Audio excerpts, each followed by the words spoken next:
Friends, I'm always delighted to be amidst Rotarians. I look upon all of you as an extended family since I have been engaged with the Rotarians for now nearly 2 decades.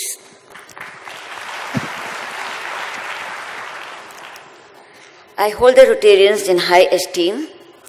Rotarians epitomize selfless service, and this has a great resonance with the Birla family. It augurs well that the Rotarians have organized this literacy event in this lovely city of Pune. I have been asked to share my thoughts on the engagement of our group in the field of education. I will give you a helicopter view on our engagement in spreading literacy. But more importantly, I feel this is a very good forum for all of us to explore how to better the realm of education and make it truly worthwhile, truly an enjoyable learning process. So first, let me walk you through the pages of history of the Birla family and the stellar role played by our family elders in spreading literacy. It all began almost 100 years ago with my grandfather-in-law, the legendary Shri Ghanshyam Dasji Birla, whom we affectionately called Pujya Daduji. In the early 1900s, the Birla family began to take a keen interest in education, influenced by the renowned educationist Pandit Madan Mohan Malviya. Our family supported educational charities in Calcutta and in Mumbai, teaming up with Sri Jamnalal Bajaj. In 1918, our family established the first high school in Pilani. In fact, what started as a small school in Pilani evolved into a unique university under the tutelage of Sri G.D. Birla. The evolution of BITS over the last 50 years from a tiny Pathshala of 2 Birla children to the marvelous that is BITS Pilani and Institute, offering the best of science and technology education, makes for a splendid story.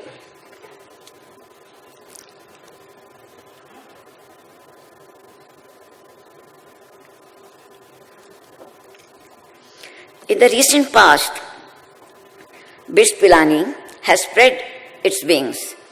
Now we have BITS campuses in Goa, Hyderabad, and Dubai. Over these 50 years, this great institution has spawned and shaped generations of leaders in India and worldwide. What is noteworthy is that of these leaders, like Baba Kalyani, Mr. Manish Shankar Iyer, Mr. Vivek Paul, Mr. Sabir Bhatia, Mr. Manoj Gaur, Mr. Prithviraj Chavan, and there are thousands of others who unanimously attribute their successes to the exposure they received in BITS Pilani. I am very proud that my son Kumar Mangalam is the Chancellor of BITS Pilani campuses across geographies. His vision is to take BITS to an even higher level. A little aside, which is contextual, relates to the Aditya Birla Center at the London Business School. As an alumni, Kumar Mangalam set up an India-centric center way back in 1999. One that would showcase pockets of excellence in Indian business management. At that point in time, this was conspicuous by its absence. This center today has stoked great interest in Indian managerial success stories as case studies. Kumar Mangalam has been an alchemist weaving India Inc. into the texture of the world-renowned London Business School. I would like to mention that he also serves on the London Business School's Asia Pacific Advisory Board and is an honorary fellow of the London Business School. The point that I wish to drive is that education is very much part of the family. Now I shift my gaze back to the earlier times of the Birla family's role in education. To spark the desire for learning, our elders also opened a Sanskrit library in Banaras and a library in Kolkata. For Daduji, education was a great leveler. He worked to spread the benefit far and wide.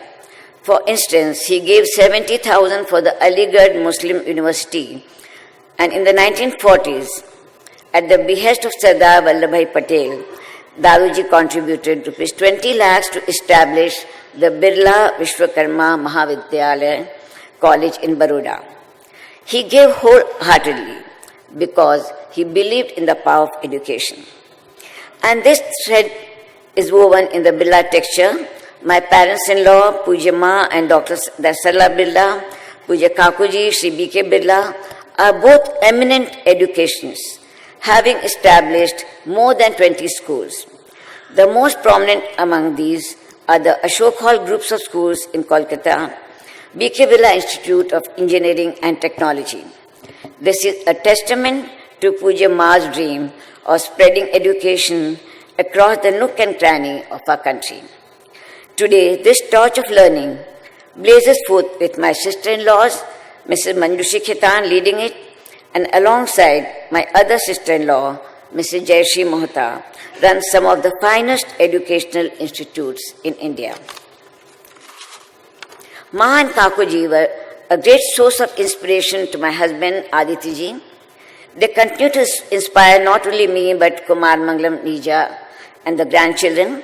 So naturally, all of us are deeply engaged in education.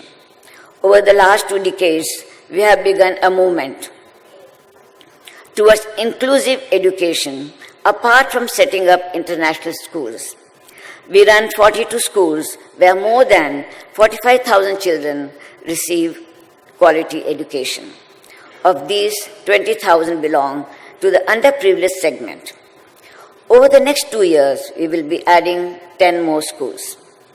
Moving on to inclusive education through the Aditya Birla Center for Community Initiatives and Rural Development, we reach out to thousands of children.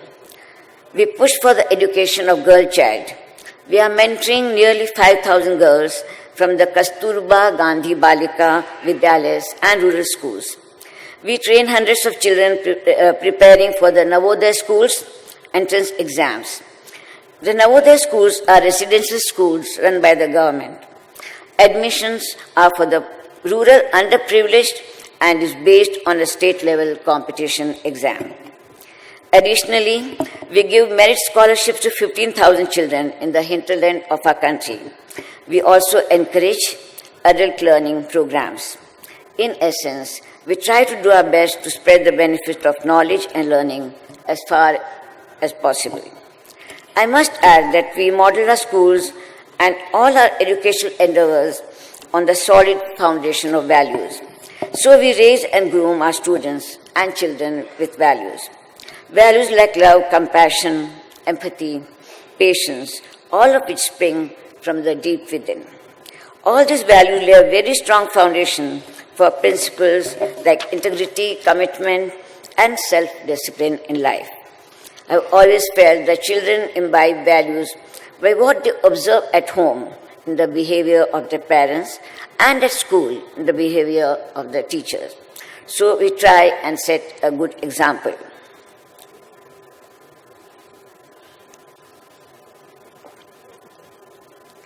Having given you an overview of the Birla family's engagement in education, I often ask myself, what is true education? I believe true education is holistic education. It is extremely important to nurture children in a holistic way. Children must enjoy the learning process. This will help them shine right through. When Einstein was young, his parents thought he was mentally retarded. His grades in school were so poor that the teacher asked him to leave his studies, classifying him as a total failure. In effect, he was written off. But Einstein turned out to be a genius. In 1999, Time magazine had named Einstein as a person of the century. Interestingly, Einstein remarked, and I quote, "Education is not so much the feeding of the facts into the mind as the awakening of curiosity in the soul. Holistic education is oriented towards developing a rounded personality that extends far beyond books. It molds the child in a manner that he is able to enjoy the good and face the rough and tumble as well. It is education that helps build character. It is education that gives a person a tremendous sense of confidence and grounds him or her in values. Most education philosophers, from Aristotle to Tagore, have highlighted three aspects of education as its purpose. First, happiness in life. Second, to develop independent, responsible thinking. And third, be equipped with necessary skills that help you to thrive in life. Our education system is a little archaic.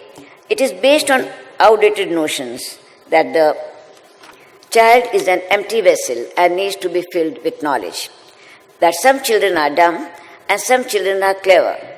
Contrary to these concepts, neurological research has established that all children have similar potential to learn and that they learn at different pace and they have their own preference on what they would like to learn more.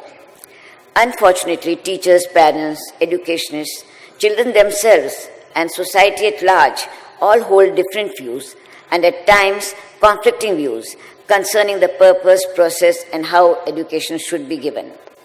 Look at today's children. Even for the admission to KG, parents have to be interviewed. So coaching classes have sprung up teaching parents how to answer. After the children are admitted to school, from morning to night, they have a watertight timetable. And they go higher up, from school to tuitions, to homework, to perhaps one extracurricular activities. The entire childhood is lost. I think the guilt of depriving them of the innocence of childhood must fall equally on parents, teachers, and the way our social structure is built. We have to all work together to change the system. And this is not an easy task. The other day, my son Kumar Mangalam, Nija, my daughter-in-law, and I were discussing the state of education in our country and what are the pluses and minuses. Kumar Mangalam strongly believes that we ought to revamp our entire education system. He said, and both Nija and I agreed with him, and I quote, "Our education system puts our students on a process line. It is like a car assembly plant where the same model is practiced day in and day out. It assumes a standard set of skills and the same competency across the learners, an assumption that is fundamentally flawed." What in effect the system does is to encourage rote learning. Masters set of previous year's question papers and score between 95 to 100 marks in key papers like physics, chemistry, maths, and biology. Because only by scoring such high marks can these students get admission into colleges of repute, such as the IITs, IIMs, and similar institutions. But then again, it is this very competitiveness that has given our nation a reputation for the best scientific and technology institutes that are on par with the world's best. Today, our IITs are India's best brand ambassadors. Regardless of this, the fact is that the whole process of education is so skewed that often the children never truly rises to his or her best potential. There are no differentiations between those who wish to be engineers and those who wish to become creative artists. Everyone is racing with everyone because he or she is being conditioned from the start that they have to study very hard and become either engineers or doctors or managers in multinationals. There's so much of pressure. As parents and as educationists, we need to bring in radical change in our thought processes. We need to have a long-term vision and the willingness to address fundamental issues. I sincerely hope that this Rotary Literacy event will take a lead and develop a framework, a new paradigm, where every child rises to his or her maximum potential, where schooling is an enjoyable and memorable experience.